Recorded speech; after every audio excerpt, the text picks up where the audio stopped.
Once again, welcome everyone in world of chemistry. In your physical chemistry, last સેશનની અંદર આપણે વાહકતા મિતિ અને કલરીમેટ્રીની શરૂઆત કરી હતી. કલરીમેટ્રી ઇન સેન્સ રંગમિતિ અને એની અંદર ગ્રોથસ ડ્રેપરના નિયમને આપણે જોયો હતો. આજે ફરીથી રંગમિતિના કોન્સેપ્ટને આગળ વધારીએ અને એની અંદર અનધર સાયન્ટિસ્ટ અને એનો એક નિયમ છે. ઇટ્સ કોલ્ડ લેમ્બર્ટ લો.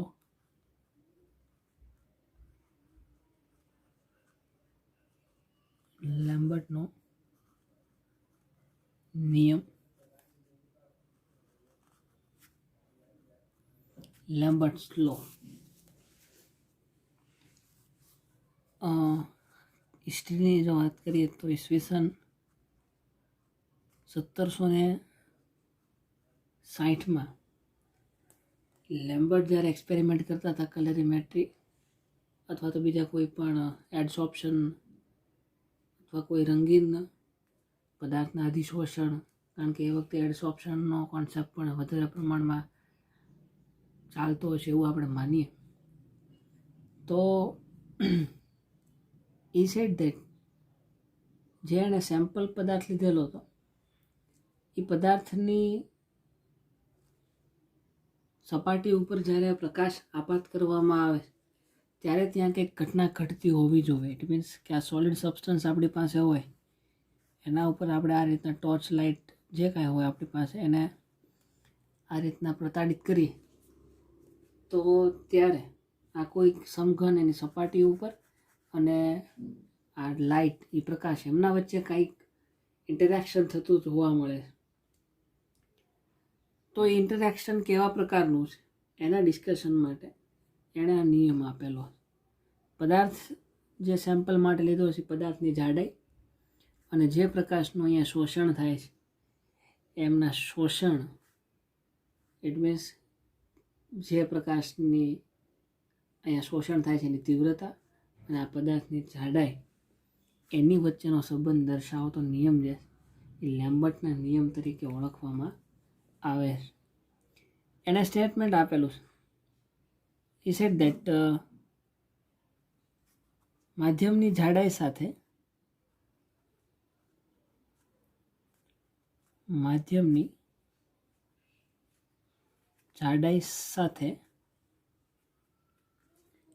મૂળ પ્રકાશની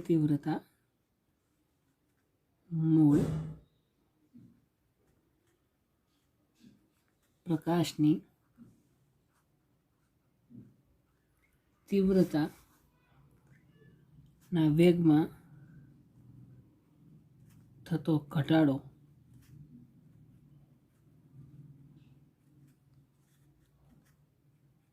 મૂળ પ્રકાશની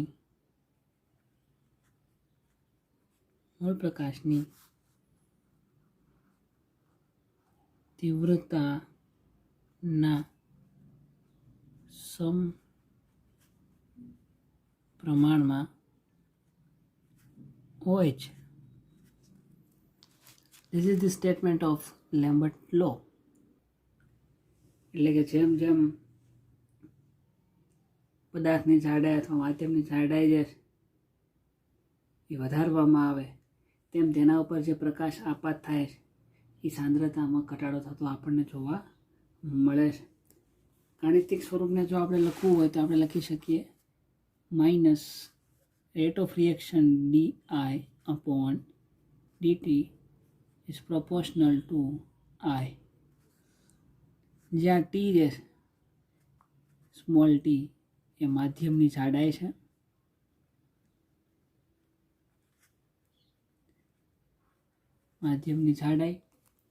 I જે છે મૂળ પ્રકાશની તીવ્રતા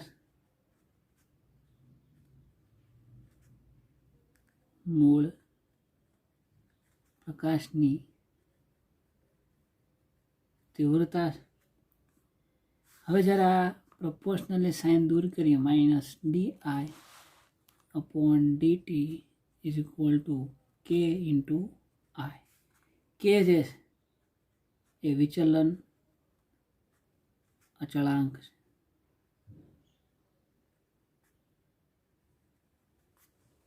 વિચલન અચળાંક. So this is the mathematical form of Lambert law. It means કે જેમ કલરીમીટરનું પ્રેક્ટિકલ આપણે પરફોર્મ કરીએ છીએ એની અંદર you are making the set of various type of solutions 0, 2, 4, 6, 8, 10 આ રીતના દ્રાવણના જુદા જુદા તમે સેટ બનાવો. એની અંદર તમે લોકોએ ઓબ્ઝર્વ કર્યું હોય તો યુ ફાઇન્ડ દેટ પહેલો જે 0 નંબરનું દ્રાવણ હોય છે એની અંદર કલર થોડો ઓછો હોય છે જે તે પદાર્થનો. એના પછી આગળ જેમ જેમ વધતા જાઓ એમ કલરની ઇન્ટેન્સિટી જે છે થેટ 10 સુધી પહોંચે ધીરે ધીરે ઇન્ક્રીઝ થતી જોવા મળે છે, વધતી જતી જોવા મળે છે. ઇટ મીન્સ કે જે તે તત્વનું કોન્સન્ટ્રેશન જે છે, સાંદ્રતા જે છે એ ધીરે ધીરે 0થી લઈને 10 સુધી વધતી જાય છે. એટલે કે સોલ્યુશનની અંદર પદાર્થની સાંદ્રતા જે છે વધતી જતી જોવા મળે છે. એટલે શરૂઆતની અંદર જ્યારે 0 ml હોય મીન્સ કે એની અંદર કોઈ દ્રાવણ છે જ નહીં. દ્રાવણ નથી તો એના કોઈ એટલે કે રંગીન દ્રાવણ નથી એટલે એના કોઈ પાર્ટિકલ્સ નથી. 2 ml એડ કરો એટલે થોડાક પાર્ટિકલ્સ વધે. 3, 4 ml, 6 ml ધીરે ધીરે તમે એ પદાર્થનું કોન્સન્ટ્રેશન એ સોલ્યુશનની અંદર વધારતા જાઓ એટલે 0થી લઈને 10 સુધી તમે જુઓ તો 10 નંબરનું સોલ્યુશન જે છે તમને વધારે રંગીન જોવા મળે. હવે જ્યારે તમે લાઇટ એમાંથી પાસ કરશો તો બટ ઓબ્વિયસલી વાત છે જે લાઇટ આ 0 mlના સોલ્યુશનમાંથી પાસ થાય છે એના કરતાં ઓછી 2 mlમાં, એના કરતાં ઓછી 4, 10, 8 અને 10, 10માંથી જે લાઇટ પાસ થતી હશે એનો રેશિયો એઝ કમ્પેર ટુ 0 બહુ જ ઓછો હોય છે. એટલે જ કે જે પ્રકાશની તીવ્રતા જે છે એ જેમ જેમ દ્રાવણની જાડાઈ વધતી જાય એટલે કે એની અંદર નંબર ઓફ પાર્ટિકલ્સ છે એ પાર્ટિકલ્સની સંખ્યા વધતી જાય તેમ એમાંથી જે લાઇટ પસાર થાય છે એનો રેશિયો પણ આપણને ઓછો થતો જોવા મળે છે. ઇટ મીન્સ કે ઘટાડો થતો એની અંદર જોવા મળે છે. એને આપણે આ રીતે દર્શાવી શકીએ છીએ. હવે આઈવાળા પદ એક બાજુ લઈ લઈએ. So D I upon I is equal to K into DT. Integration કરી નાખીએ. જો આ સમીકરણનું આપણે ઇન્ટિગ્રેશન કરીએ D I upon I is equal to integration of DT તો આપણને એટ ધ એન્ડ ઓફ સાદુરૂપ આપીએ, બે બાજુ માઇનસ નિશાનીથી ગુણી નાખીએ અને છેલ્લે સાદુરૂપ આપશું તો જવાબ આપણને મળશે log I is equal to minus KT plus C. બરાબર, જ્યાં C જે છે એ પણ એક સંકલન અચળાંક છે. હવે જેમ આપણે રાસાયણિક ગતિકીની અંદર ઇક્વેશન તરાવતા એ જ ઇક્વેશન છે. કોઈ t બરાબર 0 સમયે શરૂઆતની સાંદ્રતા પ્રકાશની જે છે એ કેવી હોવાની છે, I0 હોવાની છે. ઇટ મીન્સ કે આની જગ્યાએ I0 મૂકતા સમીકરણની અંદર કિંમત મૂકીએ આપણે તો t બરાબર અહીંયા 0 મળશે અને I બરાબર I0. તો આ t બરાબર 0 મૂકો એટલે આખી ટર્મ 0 થઈ તો C is equal two log આની જગ્યાએ I0 આ કિંમત આપણને મળે. આ કિંમત વળી પાછી આ C વાળા સમીકરણની અંદર જ મૂકી દઈએ. So we are getting here log I is equal to minus KT plus log I0. આ IT પણ કહી શકાય શરૂઆતની સાંદ્રતા છે. આના આ બાજુ લઈ આવીએ તો સરવાળો છે બાદબાકીમાં જશે. log IT minus log I0 is equal to minus KT. મેથ્સનું કોઈ એક સૂત્ર છે કે log x minus log y હોય તો એને આપણે લખી શકીએ log x અપોન y, ભાગાકારના સ્વરૂપે લખી શકીએ. સો સેમ થિંગ ઇઝ હિયર. આ બે અહીંયા માઇનસ નિશાનીમાં છે, બાદબાકીના ફોર્મમાં છે, એને ભાગાકારના સ્વરૂપમાં લખી શકીએ. So we can write log IT upon I0 is equal to minus KT. આ બાદબાકી હોવાથી એને આપણે લખી શકીએ log IT upon I0 is equal to minus KT. બીજું લોગની નિશાની દૂર કરો એટલે સામેવાળું પદ જે છે ઘાતાંક સ્વરૂપ એક્સપોનેન્શિયલ ફોર્મની અંદર વયું જાય. સો આને આપણે લોગ રિમૂવ કરીએ તો અહીંયા આપણને મળશે IT upon I0 is equal to e raise to minus KT. આ જે છે એ એક્સપોનેન્શિયલના ફોર્મની અંદર વયું જશે.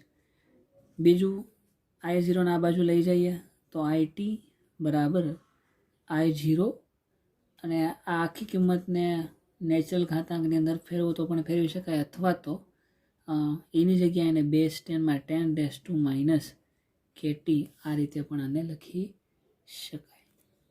આ સમીકરણને લેમ્બર્ટના નિયમનું સંકલિત સમીકરણ તરીકે ઓળખવામાં આવે છે.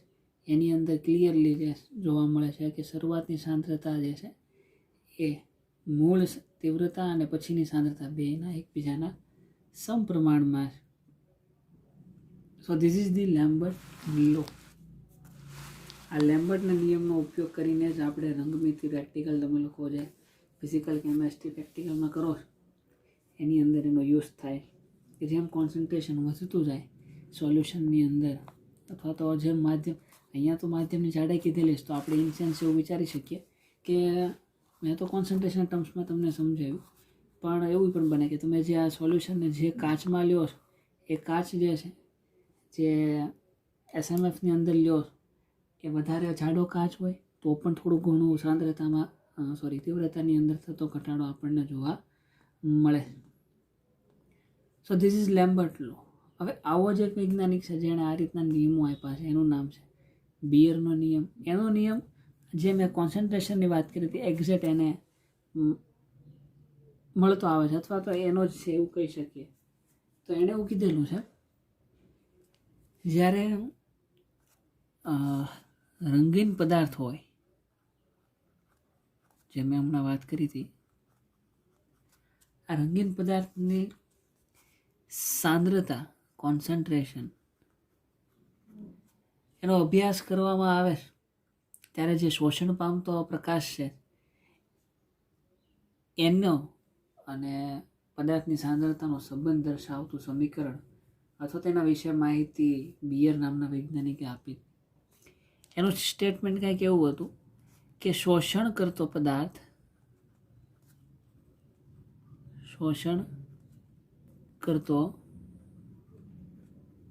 પદાર્થ વાયુમય હોય, ઇટ મીન્સ કે ગેસિયસ ફોર્મની અંદર હોય, અથવા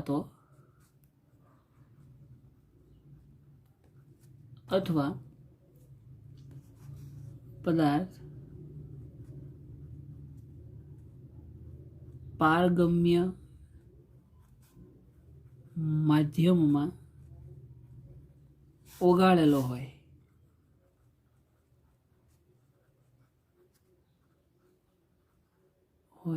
તો શોષણતા અચળાંક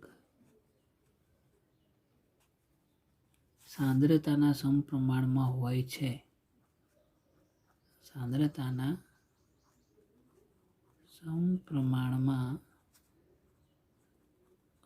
છે. Yes, very simple statement. જો વાયુમય અવસ્થામાં પદાર્થ લીધેલો હોય આપણે, અથવા તો પારગમ્ય માધ્યમ કે જેમાંથી લાઇટ સોર્સ જે છે આસાનીથી પાસ થઈ શકતો હોય એવું માધ્યમની અંદર એને ઓગાળેલું હોય, ત્યારે શોષણતા અચળાંક કે જે છે સમીકરણ આપણને મળી ગયું છે કે જે છે એ સાંદ્રતાના સમપ્રમાણમાં હોય છે. પ્રપોર્શનલની સાઇન દૂર કરી આપણે નવો અચળાંક મૂકવો પડે. આપણે મૂકીએ ત્યાં E is equal two C. E જે છે અચળાંક છે અને C જે છે એ સાંદ્રતા. C ઇઝ ઇક્વલ ટુ સાંદ્રતા અને E ઇઝ ઇક્વલ ટુ અચળાંક. હવે આપણી પાસે એક સમીકરણ જે આપણે લેમ્બર્ટના નિયમ ઉપરથી તારવ્યું હતું એ ઓલરેડી અવેલેબલ છે. IT/I0 is equal two E⁻KT. આની અંદર કેનું મૂલ્ય આપણે મૂકી દઈએ કે બરાબર E×C એ ત્યાં મૂકી દઈએ તો આપણને સમીકરણ નવું કંઈક મળશે. IT/I0 is equal two E-(E×C×T તો અહીંયા છે જ ×T. આવું સમીકરણ આપણને મળે છે. એની એક્સપોનેન્શિયલને દૂર કરીએ તો અહીંયા લોગ લાગી જાય. પહેલાં લોગ દૂર કર્યો ત્યારે એક્સપોનેન્શિયલ દૂર કરવું ત્યારે લોગ જે હતું એ IT/I0 is equal two -ECT. હવે માઇનસ સાઇન જો આપણે અહીંયા દૂર કરવી હોય તો આ ઘાત છેદ જે છે એના અંશમાં લઈ જઈએ, ઇન્વર્સ કરી નાખીએ I0/IT, તો અહીંયા માઇનસના આપણી પાસે પ્લસ થઈ જાય છે. હવે જે આ સમીકરણ આવે છે, આ સમીકરણને પિયરના નિયમનું ગાણિતિક સ્વરૂપ તરીકે ઓળખવામાં આવે છે. So this is the Beers લો. લેમ્બર્ટનો નિયમ આપણે જોયો અને બિયરનો નિયમ પણ આપણે જોયો.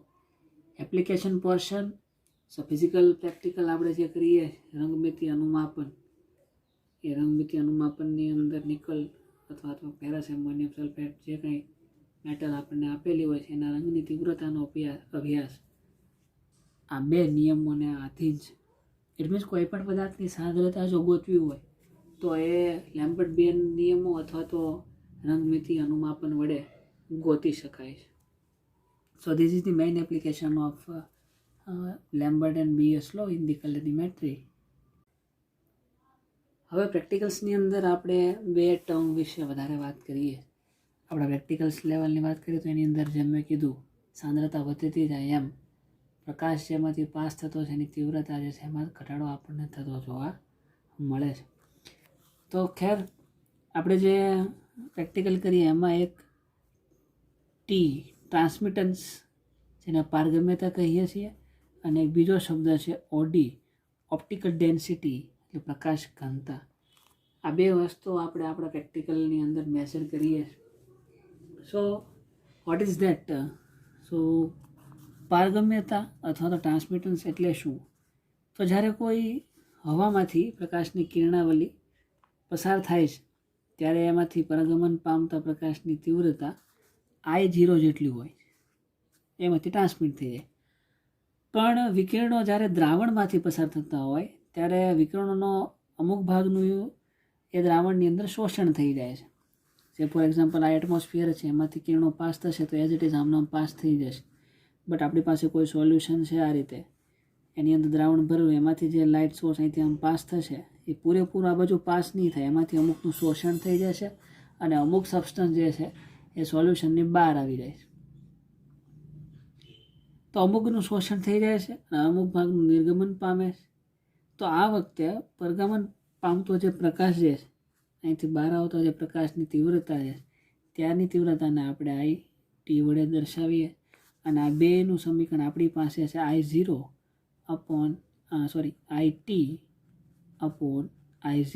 Is equal two T. આને જ ટ્રાન્સમિશન થયું એમ કહેવાય. ટ્રાન્સમિટ થયું એટલે ધીસ ઇઝ ધી ટ્રાન્સમિટન્સ, આને જ T કહેવાય. તો તમે લોકો જે ટી પ્રેક્ટિકલમાં તો ખાલી એક ડિજિટલ ઇન્સ્ટ્રુમેન્ટ છે આ રીતે, આ બાજુ T છે અને આ બાજુ ઓડી છે. એક સ્વિચ દબાવશો એટલે તમને અહીંયા ડિસ્પ્લે ઉપર T બતાવશે ને એક સ્વિચ દબાવશો એટલે ડિસ્પ્લે ઉપર ઓડી બતાવશે. પણ ખરેખર છે શું? તો ટ્રાન્સમિટન્સ T જે છે એ આને કહેવાય છે. એબ્ઝોર્બન્સ, પ્રકાશ ઘનતા, ઓપ્ટિકલ ડેન્સિટી. એ પ્રકાશ ઘનતાની જો વાત કરું તો પારગમનના વ્યસ્તના ઘાતાંકને ઓપ્ટિકલ ડેન્સિટી અથવા તો એબ્ઝોર્બન્સ શોષણ તરીકે ઓળખવામાં આવે છે. ઇટ મીન્સ log આનું વ્યસ્ત કરી નાખીએ I0/IT is equal two 1/T કહી શકાય. આના બરાબર T હતો, આનું વ્યસ્ત લીધું આપણે, I0 ઉપર હોય IT છેદમાં, તો આને તે 1/T કહેવાય. તો 1/T જે છે 1/T એટલે થશે તમારું ઓપ્ટિકલ ડેન્સિટી. સો આ ઓપ્ટિકલ ડેન્સિટી છે એની કોઈ પ્રોપર ડેફિનેશન તો નથી, બટ એને આ રીતના આપણે ડિસ્ક્રાઇબ કરી શકીએ છીએ. સો આ હતા આપણા પ્રેક્ટિકલના ઓપ્ટિકલ ડેન્સિટી અને ટ્રાન્સમિટન્સ. પછી જેમ આપણે પ્રેક્ટિકલ્સની અંદર અલગ અલગ સાંદ્રતાવાળા દ્રાવણોનું મિશ્રણ બનાવીએ છીએ અને એને કલરીમીટરની અંદર મૂકીને ઓડી અને ટ્રાન્સમિટન્સ બે વસ્તુ માપીએ છીએ અને પછી બધી જ વસ્તુ મળી જાય એટલે શોષણ એટલે કે એબ્ઝોર્બન્સનો અને કોન્સન્ટ્રેશન સાંદ્રતા C, આ બેનો આપણે ગ્રાફ દોરીએ છીએ અને એ ગ્રાફ આપણને આઈ થિંક આ રીતના સુરેખ સ્વરૂપે જ મળે. Here is A and here is C.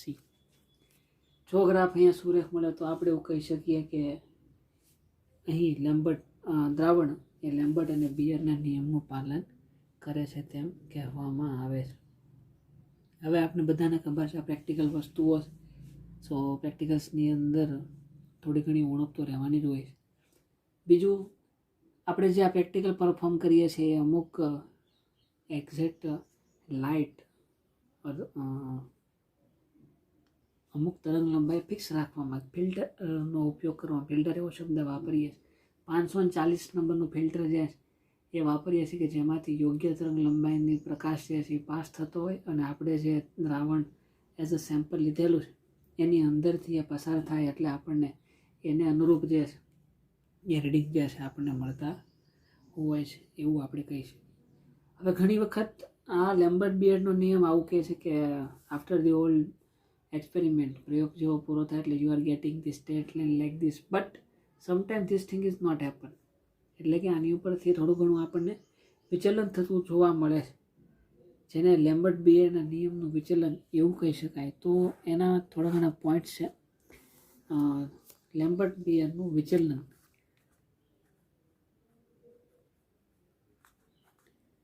Lambert બિયરના જે નિયમો છે એમાંથી આપણને થોડું ઘણું વિચલન થતું જોવા મળે છે. વાય? કેવી રીતે?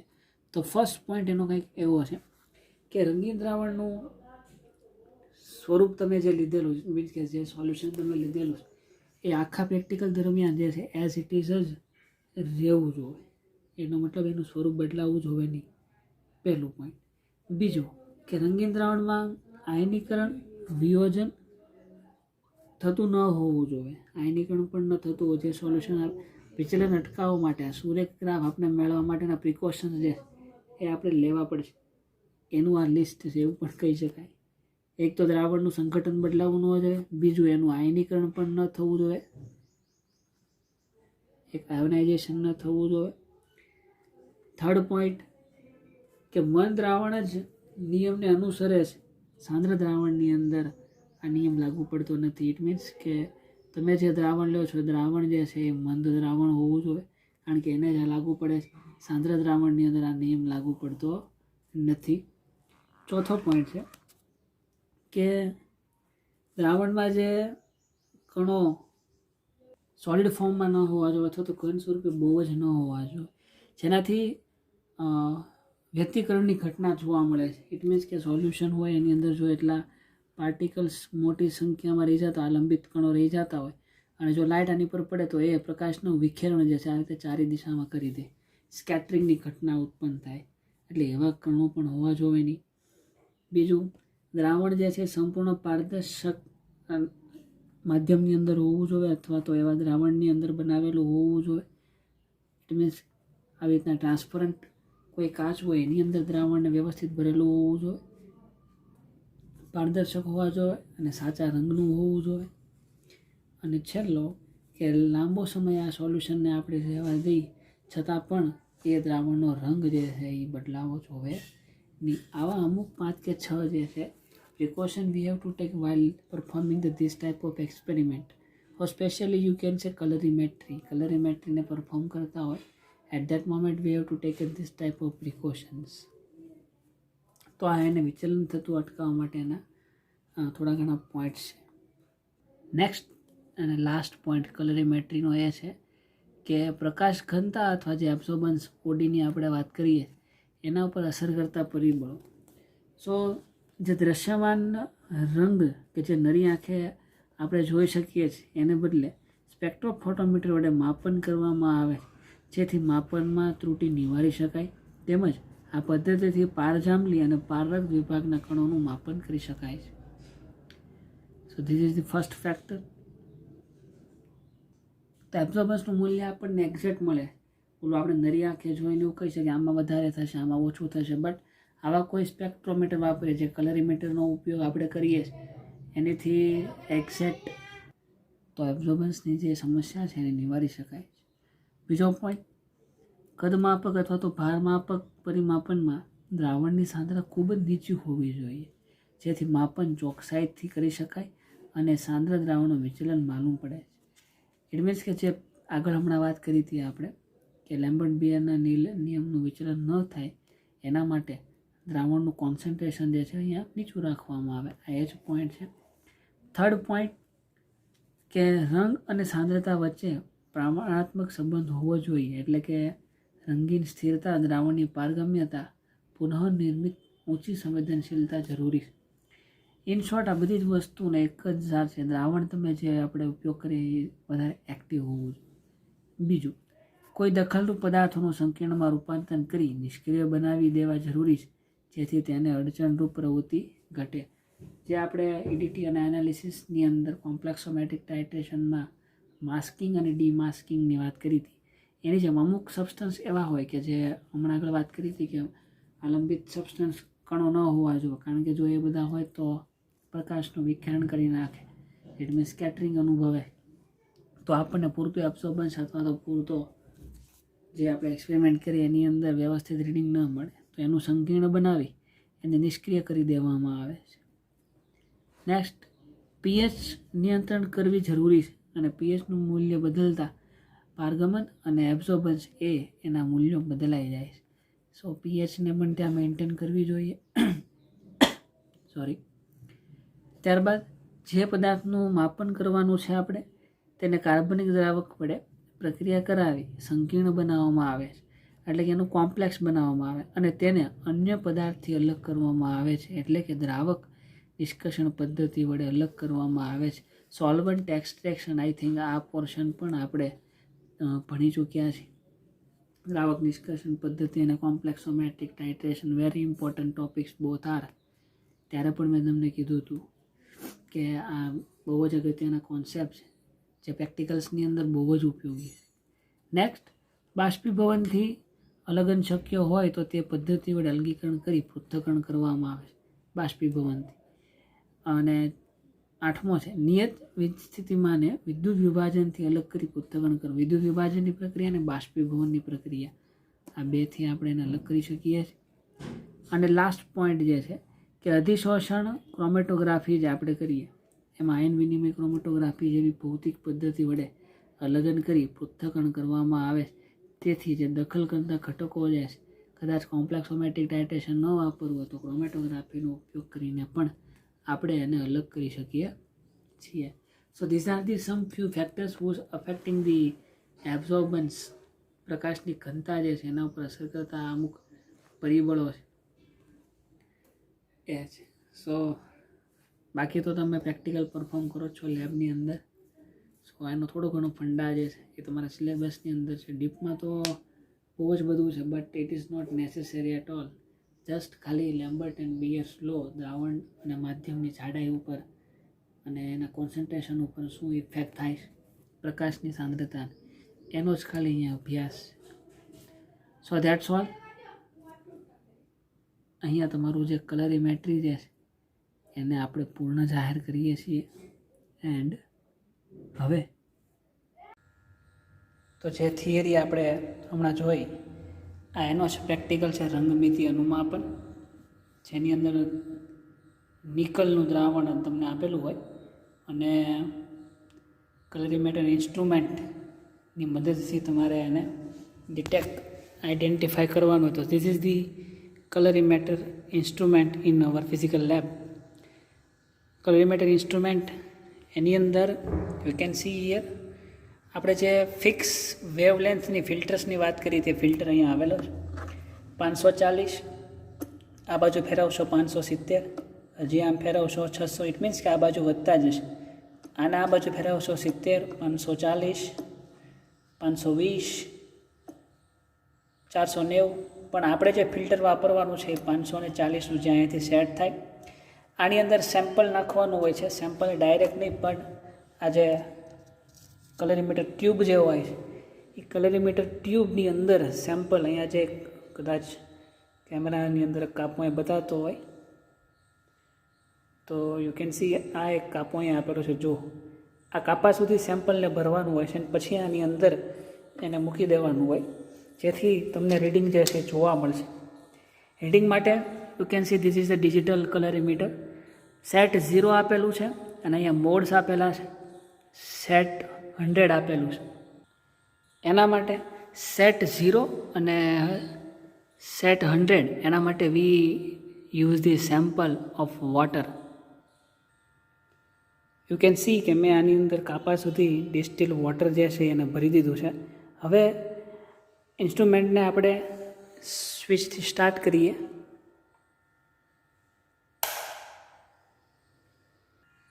જેવું ઇન્સ્ટ્રુમેન્ટ આપણે સ્ટાર્ટ કરીએ એટલે એની અંદર આ રીતના આપણને ડિજિટ્સ જે છે એ દેખાવા માંડે છે. આને કેલિબ્રેટ કરવા માટે first we have to take the reading of H2O distil water. A distil water જે છે એને મેં આની અંદર આ જે કલરીમીટર ટ્યુબ જે છે એમાં ભરેલું છે. એક પણ ડ્રોપ્સ આની સરફેસ ઉપર રહેવું જોવે નહીં, એનું તમારે ધ્યાન રાખવાનું છે. Very dry with the help of filter paper, આપણા જે સિમ્પલ ફિલ્ટર પેપર આવે છે એના વડે, અથવા તો તમે જે સાથે કોટનનો રૂમાલ રાખો છો એના વડે આની સરફેસને સાફ કરી બહુ જ વ્યવસ્થિત રીતે, અને જે આ સેમ્પલિંગ પોઈન્ટ જે છે એ સેમ્પલિંગ પોઈન્ટની અંદર એને આ રીતે ડીપ કરી દેવાનું રહેશે. યસ, તમે આની અંદર ઓબ્ઝર્વ કરશો તો તમને ગ્રીન લાઇટ જે છે થતી જોવા મળશે. ઇટ મીન્સ કે આપણે જે ફિલ્ટર ઉપયોગ કરીએ છીએ એ ગ્રીન કલરનો છે. You can now C this is green filter. પદ્ધતિ તમે આખી વાંચશો, જે પ્રેક્ટિકલ બુકની અંદર આખી પદ્ધતિ આપેલી છે, એ પદ્ધતિની અંદર એ લોકોએ લખેલું છે કે ડિજિટલમાં 540 થી 610 નેનોમીટર રેન્જ વાપરો, જેને ગ્રીન ફિલ્ટર તરીકે ઓળખવામાં આવે છે. તો ગ્રીન ફિલ્ટર ઇટ મીન્સ કે જ્યાંમાં લાઇટ આપણને જોવા મળે છે it's a green, that's why આ ગ્રીન ફિલ્ટર છે. ઓકે, તો એ 540 આપણે સેટ કરી દીધેલું છે. 610ની વાત કરી છે, પણ અહીંયા 570, એના પછી છે 600 અને એના પછી છે 720. ઇટ મીન્સ કે 600 સુધી કોઈ પણ રેન્જ તમે લઈ શકો. કલર બદલાતો રહેશે. You can see now it's look like orange 600ની અંદર. પછી હું 570માં કરીએ તો સહેજ યલોઇશ કલર જોવા મળશે. એ જ રીતના 540 કરશું તો આપણને આપણો ગ્રીનિશ કલર જોવા મળે. આટલું થઈ ગયા પછી હવે આપણે અહીંયા સેટ કરવાનું છે 0 અને 100. આ જે છે અત્યારે એટ પ્રેઝન્ટ આ મોડ, યુ કેન સી આ મોડની અંદર અહીંયા પોઈન્ટ જે છે ટ્રાન્સપરન્સી ટી ઉપર છે. ઇટ મીન્સ કે ટ્રાન્સપરન્સ કે આ લાઇટ જે છે આ સેમ્પલમાંથી કેટલી પાસ થાય છે. અને જો આ મોડ બદલાવીશ એટલે ABS, ઇટ મીન્સ કે એડસોપ્શનની અંદર આવી જશે કે લાઇટનું કેટલું અહીંયા શોષણ થાય છે આ સેમ્પલમાં એ દર્શાવે છે. તો આપણે બસ આ બે જ વસ્તુઓ માપવાની છે. પણ ડિસ્ટિલ વોટર માટે આપણને ખબર છે કે ડિસ્ટિલ વોટર હોય એના માટે ટ્રાન્સપરન્સી અને એબ્ઝોર્બન્સ જે છે 0 હોય અને ટ્રાન્સપરન્સી જે છે 100% હોય. ઇટ મીન્સ કે જ્યાં ગ્રીન ફિલ્ટરમાંથી જે લાઇટ પાસ થાય છે એ 100% પાણીના સેમ્પલમાંથી પાસ થઈ જાય છે. તો જો 100% એમાંથી પાસ થઈ જતું હોય તો એમાં એક પણ પોર્શન લાઇટનો જે છે એનું શોષણ થશે નહીં. ઇટ મીન્સ કે આની ટ્રાન્સપરન્સી જે છે પાણીની કેટલી આવશે 100. તો એ આપણે અહીંયા 100 સેટ કરવાની હોય આ નોબથી. તો નોબને તમે ક્લોકવાઇઝ અથવા એન્ટી ક્લોકવાઇઝ ફેરવશો તો તમને જોવા મળશે. યસ, હવે આ સેટ 100 થઈ ગયું છે. ઇટ મીન્સ કે આની અંદરથી લાઇટ 100% પાસ થઈ જાય છે. હવે ઓબ્વિયસલી વાત છે ABS બદલાવીશ એટલે કેવું આવશે? 0 જ આવશે. કેમ? 100% લાઇટ જે છે એમાંથી પાસ થઈ જાય છે. ઇટ મીન્સ કે જે અહીંયા મારે સેટ 0 લખેલું છે એને મારે હવે સેટ કરવાની જરૂર નથી. જો બાય ચાન્સ અહીંયા કાંઈક અલગ સંખ્યા આવત તો એને મારે આ નોબથી 0 કરવી પડત. તો આ રીતના હવે ઇન્સ્ટ્રુમેન્ટ જે છે એ કેલિબ્રેટ થઈ ગયું કહેવાય. હવે પ્રેક્ટિકલ્સની અંદર તમને નિકલનું દ્રાવણ આપેલું છે અને નિકલમાંથી તમારે અલગ અલગ સેટ જે છે એ બનાવવાના છે. આવી રીતના એક્ઝામમાં પણ તમને નિકલનું દ્રાવણ આપી દીધેલું હોય છે. પછી તહેવારે સેટ બનાવવાના છે જેમ બુકમાં લખ્યા હોય એમ 0, 2 ml, 6 ml, 8 ml, 10 ml. અને છેલ્લે અજ્ઞાત જે છે એ એક્ઝામિનર તમને અહીંયાથી આપશે. સો નિકલનું દ્રાવણ જે પહેલેથી આપી દીધેલું હશે એમાંથી આટલા સેટ બનાવી અને પછી 1 by 1 બધાને એક પછી એક આની અંદર આ ટ્યુબમાં ભરી એ બધાના રીડિંગ જે છે આ રીતના લેવાના છે.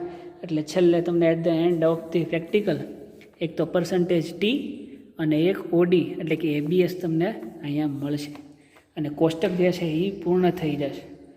સો સેમ 5ની અંદર જેમ કલરીમીટર તમે કરીને આવો છો એ જ અહીંયા છે, પણ ખાલી અહીંયા સોલ્યુશન જે છે એ નિકલનું છે.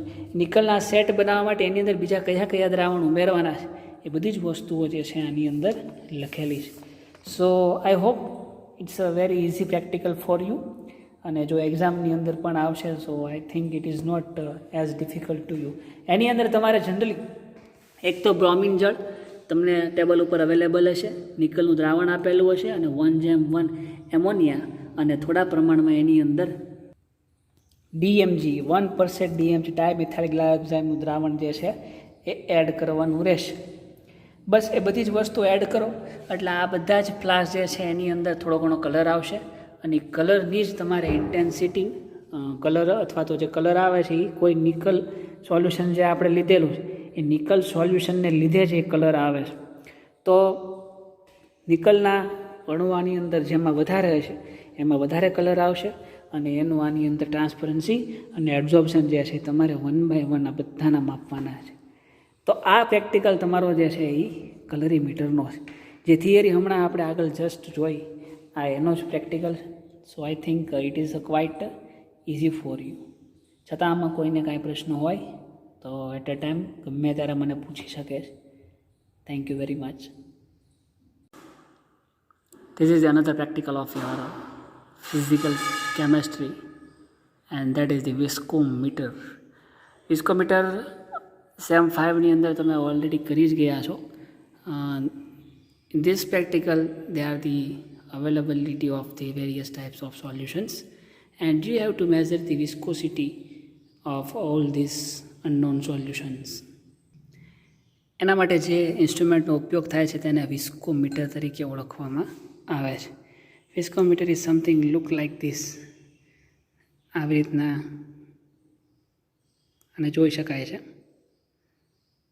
યસ, એક્ઝામની અંદર આવી રીતના જ આખી પદ્ધતિ પડેલી છે. સોલ્યુશન્સની વાત કરું તો હિયર ઇઝ પ્રવાહી A, then solution B, 20% of A and 80% of B, then 40 and 60B, then 60-40, then unknown solution, acetone, distilled water and gravity bottle. પહેલાં તો તમારે અહીંયા આવીને જેટલા સોલ્યુશન્સ આપેલા છે ડિસ્ટિલ વોટર કે જેનાથી આ ઇન્સ્ટ્રુમેન્ટને તમારે સાફ કરવાનું રહેશે. એના પછી એસિટોન એક રીડિંગ લેવાઈ જાય એટલે દર વખતે આખા ઇન્સ્ટ્રુમેન્ટને એસિટોન વડે સાફ કરી નાખવાનું. ધેન આફ્ટર પ્રવાહી A, B જેટલા જ સોલ્યુશન આની અંદર આપેલા છે બધા જ સોલ્યુશનનું આ ગ્રેવિટી બોટલ વડે તમારે વજન કરવાનું છે. ગ્રેવી બોટલ જે છે એપ્રોક્સિમેટલી 10 mlની ગ્રેવિટી બોટલ છે. એની અંદર આ બધા જ સોલ્યુશનનું વજન કરી તમારે જે પ્રેક્ટિકલની અંદર જે આ કેલ્ક્યુલેશન આપેલી છે આપણો પ્રેક્ટિકલ છે પ્રેક્ટિકલ નંબર 16 પ્રવાહી A અને Bના મિશ્રણનું ટકાવાર પ્રમાણ તમને આપેલું છે અને ઓસ્વાલ્ડ વિસ્કોમીટરથી ગોતવાનું છે. આને ઓસ્વાલ્ડ વિસ્કોમીટર તરીકે ઓળખવામાં આવે છે જે આવી રીતના યુ આકારનું હોય છે. બરાબર, ઓકે. નાવ વજન કરશો આ બધા જ સોલ્યુશન એટલે વજન થઈ ગયા પછી જે આખો આ ગણતરીનો પોર્શન જે એ બધી જ ગણતરીઓ કેલ્ક્યુલેશન થઈ જશે. તેન આફ્ટર વાત આવે છે આ અવલોકન કોષ્ટકની. તો આ બધા જ સોલ્યુશન આપેલા છે A, B 20, 80, 40, 60, 60, 40, 80, 20 અજ્ઞાત. આમાંથી જે સોલ્યુશન અવેલેબલ હોય એના રીડિંગ લેવાના, જે ન હોય એના રીડિંગ નહીં લેવાના. શું કરવાનું છે? Very simple. એક એક સોલ્યુશનને લેતું જવાનું, એને આની અંદર ભરવાનું છે. એની અંદર ભરશો એટલે આની અંદર 2 નોબ્સ આવેલા છે, 2 ગોળાઓ આવેલા છે. એક just a second, I adjust my camera so you can see very better and very clearly.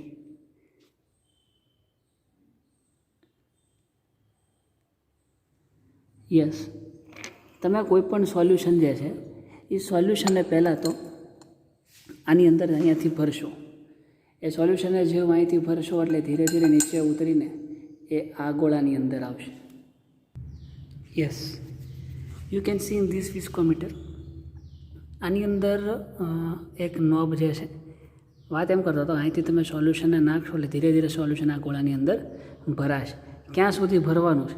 તો જ્યારે આ સુધી આ 2 લેવલ સરખા ન થઈ જાય, આ જે ગોળો જે છે આ ને આ લેવલ 2 સરખા ન થઈ જાય ત્યાં સુધી તમારે આની અંદર આ બધા જ સોલ્યુશનો 1 by 1 એક પછી એક ઉમેરતા જવાના છે. જેવું અહીંયા સુધી લેવલ આવી જાય પછી અહીંયાથી આના પાછળથી તમારે મોઢા વડે આને ખેંચવાનું છે સોલ્યુશનને. એટલે સોલ્યુશન જે છે ધીરે ધીરે અહીંયાથી આ નોબની અંદર આવીને અહીંયા સુધી આવે. જેવું અહીંયા સુધી આવે એટલે તમારે એને આમ બંધ કરી દેવાનું છે, અથવા તો આવી રીતના એરટાઈટ કરી દેવાનું છે કે જેથી સોલ્યુશન નીચે ન જાય. પછી જેવી આંગળી તમે અહીંથી મૂકશો એટલે આ સોલ્યુશન ધીરે ધીરે પાછું અહીંથી આમાં વહેવાનું ધીરે ધીરે સ્ટાર્ટ કરી દેશે. પણ એમાં I focus here, maybe you can see એક નોબ અહીંયા બતાવે છે. જો એક આવો જ નોબ અહીંયા છે, બટ અનફોર્ચ્યુનેટલી સમ લાઇટ ઇશ્યુઝને લીધે I can not show you very properly, but સહેજ તમે ટ્રાય કરો તો એક નોબ અહીંયા જો જરી કેવો બતાવીશ. યસ, પછી તમને બતાવું. પણ એક નોબ આ અને એક નોબ આ. સોલ્યુશન જેવું અહીંથી નીચે ઉતરે એટલે આ નોબથી જેવી ઉતરવાની શરૂઆત થાય તરત જ તમારે સ્ટોપ વોચ જે છે એને સ્ટાર્ટ કરી દેવાની છે. અને જે આ સેકન્ડ નોબ અહીંયા જે હતો મેં તમને બતાવ્યો હતો આગળ, આ સેકન્ડ નોબથી જેવું સોલ્યુશન નીચે ઉતરે એટલે સ્ટોપ વોચને તમારે સ્ટોપ કરી દેવાની છે. અને એનો જે સમય આવે છે એ સમય તમારે અહીંયા તમારી પ્રેક્ટિકલ બુક જે છે એની અંદર નોટ કરવાનો છે. એવી રીતના પહેલાં સેમ્પલના 3 રીડિંગ, બીજાના 3, આવી રીતના બધા જ સેમ્પલના રીડિંગ જે છે આવી રીતના આની અંદર લેવાના છે ઇસ્કોમીટરમાં. એટલે છેલ્લે આખું કોષ્ટક કમ્પ્લીટ થઈ જાય, કેલ્ક્યુલેશન કરીને you can draw the graph and your practical is over. Yes, કદાચ નોબ જો એક કાપો અહીંયા છે અને એક કાપો એક્ઝેક્ટ તમને અહીંયા બતાતો હશે. આ કાપાથી સોલ્યુશન નીચે ઉતરે ત્યારે સ્ટોપ વોચ શરૂ કરવાની અને આ કાપા સુધી પહોંચે ત્યારે સ્ટોપ વોચ બંધ કરી દેવાની. એ સમય તમારે જે છે એ નોટ કરવાનો છે. So thank you very much. So this is how you perform the viscometer. Viscometer જે છે એને આ રીતના કરવાનો રહેશે. આમાં પણ કોઈને કંઈ ડાઉટ્સ હોય તો they can ask me any time. Thank you very much.